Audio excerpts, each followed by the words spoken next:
Okay, hi. So I'm just going to introduce you to an aspect of the Arnold renderer, which will give you a sky dome, in effect, within your environment, your architectural environment.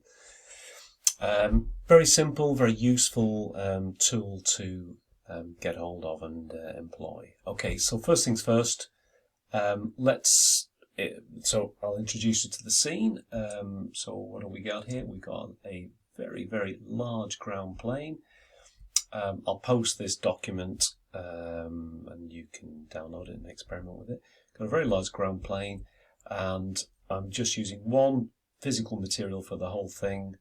And at this point in time, when I hit F9, what you'll get is this. It might take a moment to render. We're using the Arnold renderer, and it's coming through. It's probably really hard to see, but just very faintly it's coming through. And what we're going to do is we're going to add a physical sky to the environment. So let's take a kind of like start position. You can just about see the model against the black environment. It is there. Let's do a simple thing. Go up to lights. The command panel. Create lights. Arnold light. Click anywhere in the scene, and you should have your Arnold light. Let's rename that straight away. Let's rename it as Sky.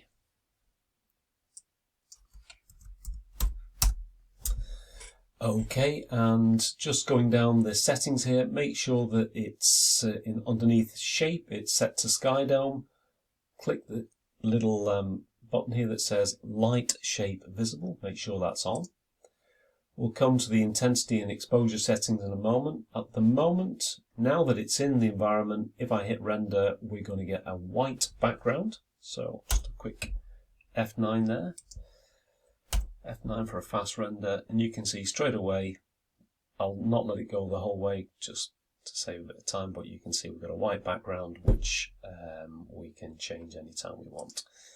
But that's not really what we want.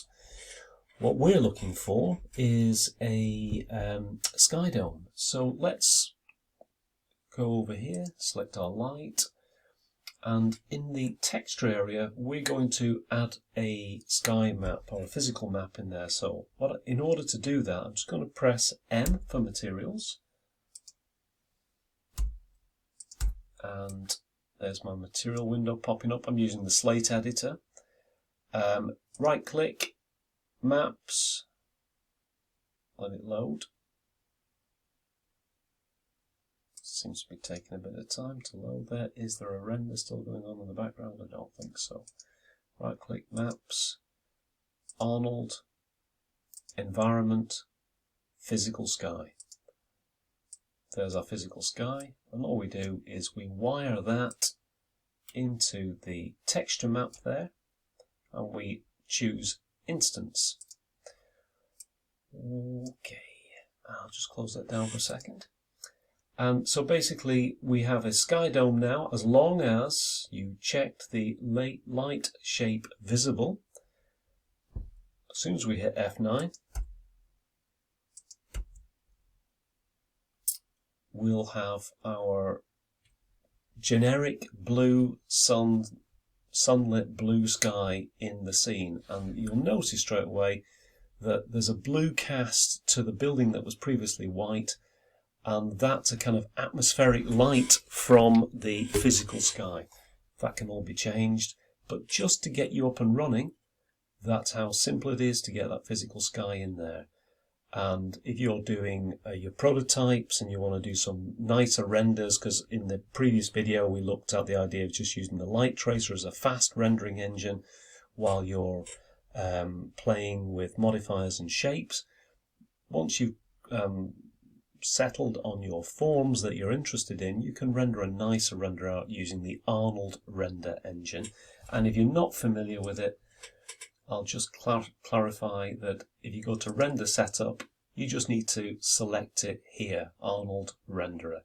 And obviously you can set your output size, etc. Everything here, and you can refine the quality of the renderer using these settings, which we don't need to look at the moment. Out of the box, it works. one thing we could do is we could go to the materials, and the settings here, over here, the azimuth, the elevation, sun direction, all of that kind of thing can be obviously experimented with. Straight out of the box, it's giving you a physical, relatively physical, good reference, but of course you can change all that. Now, I'll just push that onto one of my other windows, so it's out of sight for the moment, and I'll just launch the Arnold render view, just so that you can see that. I'll put the Arnold render view into the main window. I hit update. So basically, any changes that I now make to those material settings, like the elevation or the azimuth, will get reflected live. So as I'm sliding the azimuth now to 110, 115, the position of the sun in the sky is changing, and you can see that updating on the model. So using the render view, it's a nice, fast way to get some kind of immediate feedback on the lighting solution that you're generating. And generally, when people are working with architectural visualizations, well, there are lots of ways of going about this, but one of the things that is often recommended is you keep the sun relatively low in the sky for that kind of early morning or early late evening kind of look. The sun will give you a lower sun in the sky will give you nicer shadows. Okay, so we can experiment with the physical sky to get those settings. I'll just pause that and put it out the way for a moment.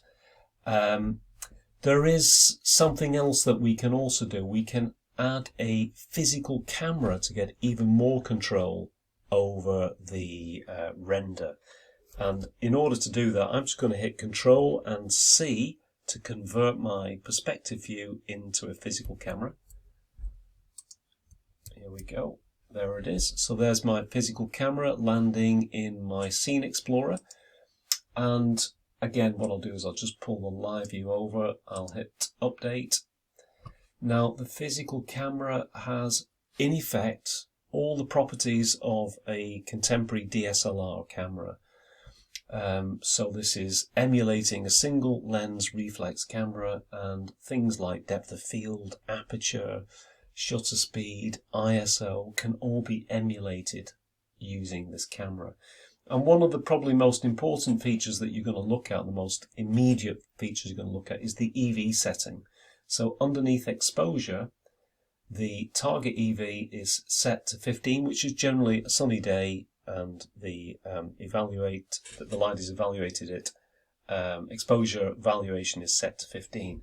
But just by tweaking that, you can increase or decrease the exposure setting for your environment. At some point, I will go into a lot more detail about this particular setup, but I think this probably isn't the video where you need to do that.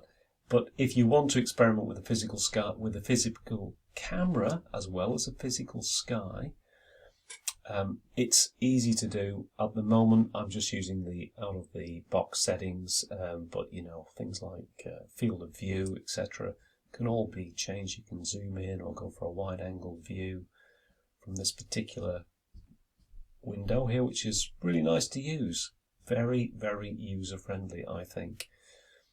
Things like aperture, basically increasing or decreasing the size of the aperture will influence the lighting in the environment as well.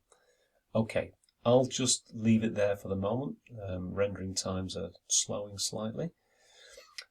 But I'll provide the file that you're seeing here in the scene. Although you don't really need it, you can use it in your own, you can use this setup in your own work. Okay, keep that one nice and short, I think 9 minutes long, pretty good. Okay, see you later.